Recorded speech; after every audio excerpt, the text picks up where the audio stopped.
Welcome to MiConvert. In this tutorial, I'll show you how to convert SVG files to ICO format, completely free and online. Open your browser and search for SVG to ICO, MiConvert.com. Click on the first result to go directly to the converter. You're now on the SVG to ICO converter page. The interface is clean and easy to use. Let's upload a file. Click the Choose File button. A file picker will open. Select the SVG file you want to convert, then click Open. Your file is loaded and ready. You can see the file name, size, and target format. Click Convert now to start the conversion. The conversion is in progress. You can see the progress bar moving. This usually takes just a few seconds. Done.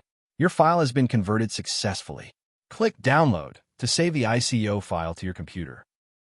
That's it. Visit MiConvert.com for more free conversion tools. Subscribe for more tutorials. Thanks for watching.